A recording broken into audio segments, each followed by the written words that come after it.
Saya pada kesempatan ini ingin memberikan penjelasan, ya. Memberikan penjelasan ini sangat penting bagi edukasi bagi seluruh masyarakat Indonesia, terutama terkait dengan polemik ya Jokowi's White Paper atau buku ini.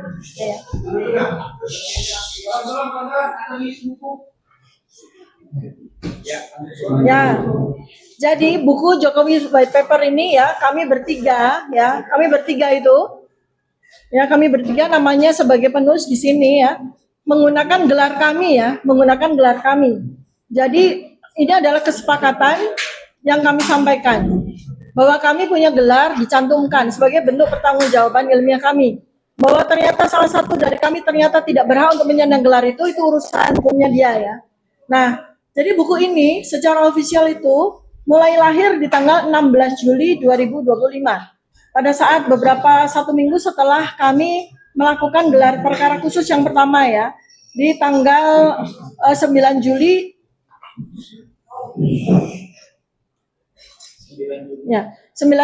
2025 ya, kami bertiga waktu itu menjadi ahli ya, dihadirkan pada gelar perkara khusus yang dimintakan oleh TPUA ke Mabes Polri ya, ke Barreskrim.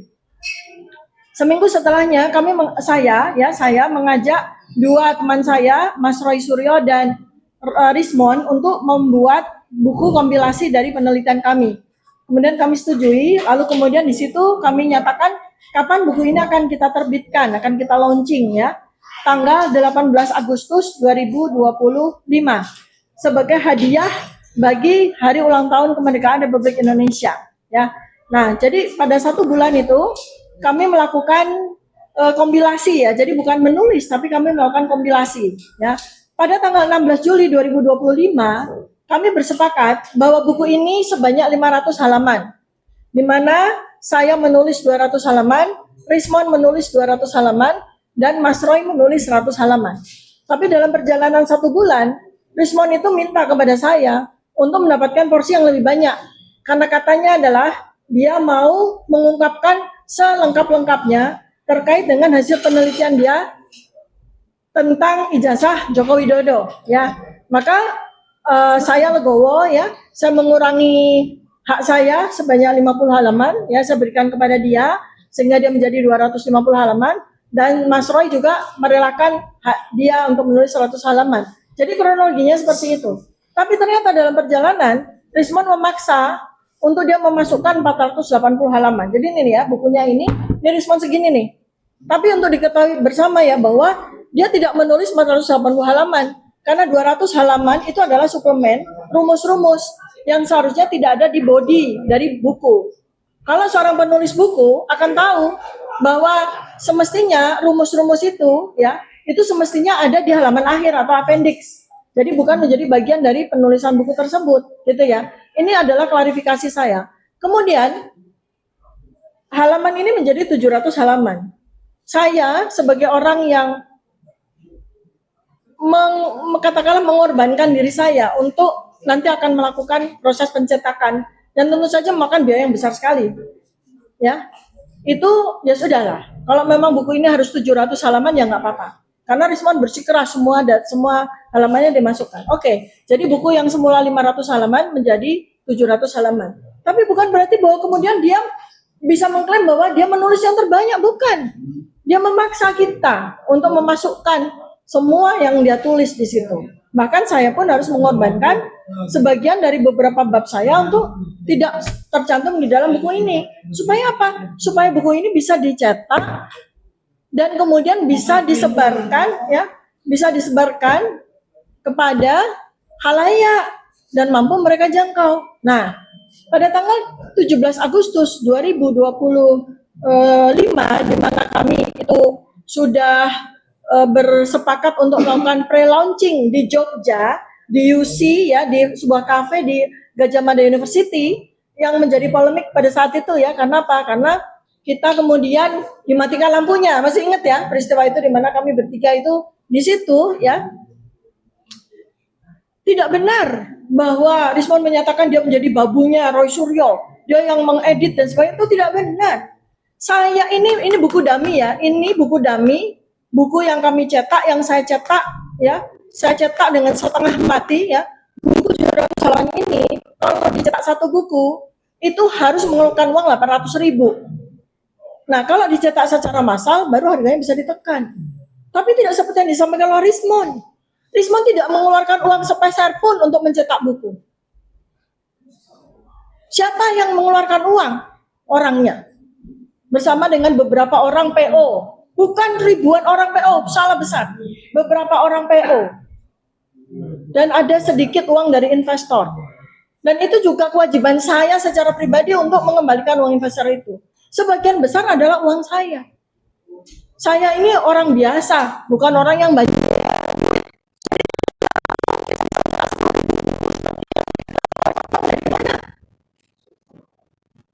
Ratusan juta uang dari mana? Tidak.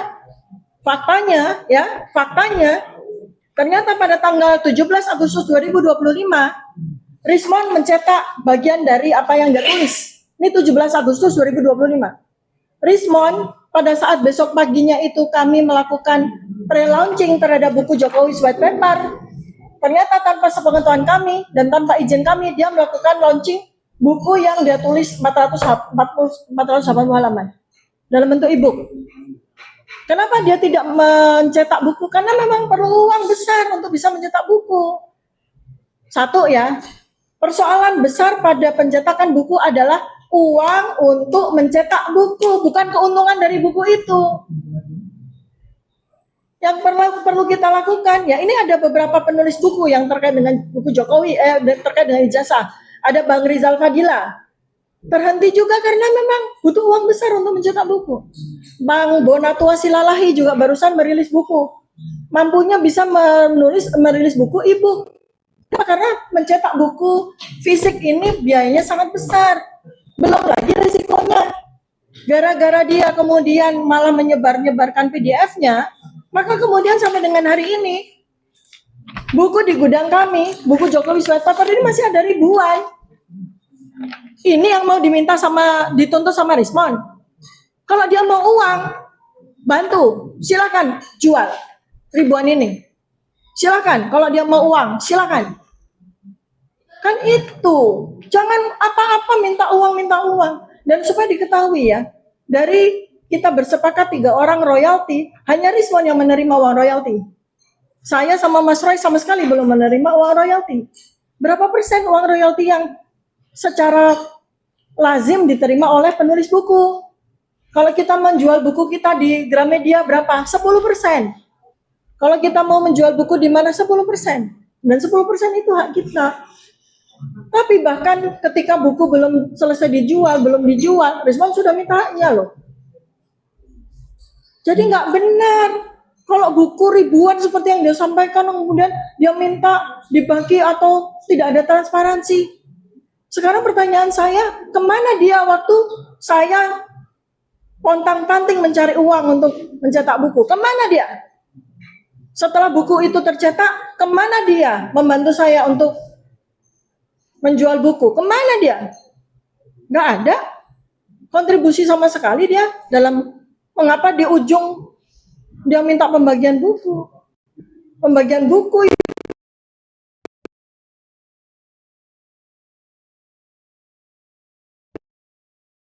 banyak. Dengan adanya 1, 2, ini dulu. Dengan adanya tadi kluster dari perusahaan Rismon, Ya. apakah nanti Ibu akan merencanakan untuk menerbitkan ulang dalam versi yang bersama Roy Suryowaji? Jadi ini dari Rismon. Karena memang nanti kalau misalkan diterbitkan ulang, itu akan menjadi masalah di kemudian hari. Apakah seperti itu? Ya, jadi begini ya. Kalau seseorang penulis buku menyatakan kemudian bahwa apa yang dia tulis itu keliru, itu caranya tidak dengan menarik buku ini.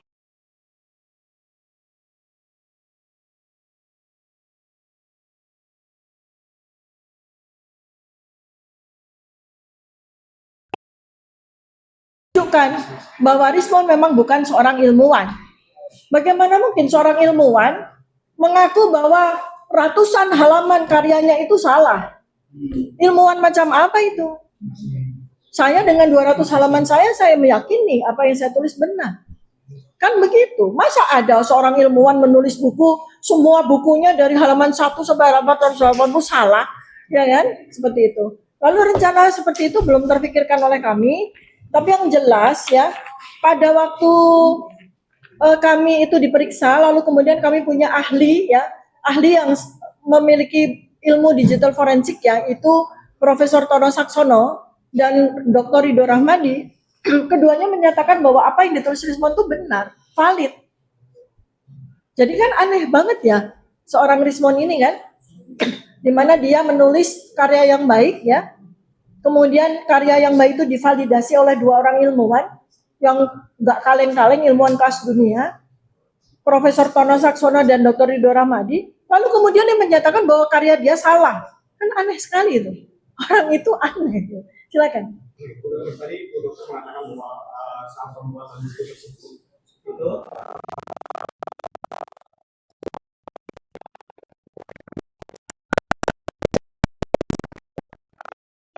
penelitian untuk membuat buku itu. Kalau biaya penelitian kami mengeluarkan dana masing-masing. Mas Roy dengan penelitian telematikanya mengeluarkan dana dia sendiri. Saya dengan penelitian neuropolitika saya mengeluarkan dana sendiri. Dan supaya diketahui pada khalayak ya, saya ini salah satu pekerjaan saya adalah menulis buku. Saya menulis buku dari sejak tahun 2017 ya. Buku pertama saya Body Revolution, kemudian buku saya yang kedua buku Nutrisi Surgawi ya. Buku saya yang ketiga adalah buku Pandemi ya. Ya, buku keempat saya adalah buku Jokowi Sweat Paper ini. Ya, ini semua dicetak dengan dana sendiri. Ya, dan inilah cara seorang pejuang untuk memberikan ilmunya kepada masyarakat. Sebagian biaya buku ini keuntungannya dipakai untuk perjuangan, dipakai untuk melakukan penelitian. Ya, dipakai untuk melakukan penelitian berikutnya. Itulah seorang pejuang. Kalau seseorang menulis buku lalu mana untungnya itu namanya pecundang, bukan pejuang. Kalau saya, uang kalau memang ada, ini belum ada, uangnya masih dalam bentuk ribuan buku ini loh. Uangnya masih ya. Kalau nanti buku ini bisa menjadi uang, ribuan buku ini bisa menjadi uang, apa yang dilakukan? Untuk berjuang, untuk melakukan penelitian lagi, untuk memberikan edukasi kepada masyarakat. Begitu cara pejuang menjalankan kehidupannya. Tapi respon sendiri tadi mengatakan bahwa biaya penelitian berangkat tidak ada dari dokter maupun Mas Roy, tapi berasal dari dia sendiri gimana? Biaya penelitiannya dia yang kemudian salah itu. Iya kan gini, ini buku Jokowi Sweat Paper itu ditulis oleh 3 peneliti. 2 peneliti asli, bergelar asli. 1 peneliti kita masih meragukan gelarnya. Lalu kemudian kami bertiga melakukan penelitian dengan ilmu kami masing-masing, dengan uang kami masing-masing untuk melakukan penelitian. Kami nggak ada bohir. Saya terutama tuh nggak ada bohir. Bohirnya ini rakyat yang membeli buku-buku saya ini bohir. Bohir kami itu rakyat yang membeli buku-buku saya untuk berjuang. Lalu kemudian Rismon menyatakan bahwa penelitiannya menggunakan uang dia sendiri, ya silakan. Ya silakan. Saya pun menulis penelitian saya juga menggunakan uang saya sendiri. Demikian juga dengan Mas Roy Suryo, gitu loh. Ya. Satu terakhir ya. Sejauh ini kan setelah mengajukan RT, saudara RHS ini kan terus menyerah dalam tanda kutip, baik Dr. Tifa maupun Pak Roy Suryo, Pak Roy Suryo berkaitan dengan halaman buku yang tidak sesuai mekanisme, kemudian Dr. Tifa soal transparansi buku ini. Apakah nantinya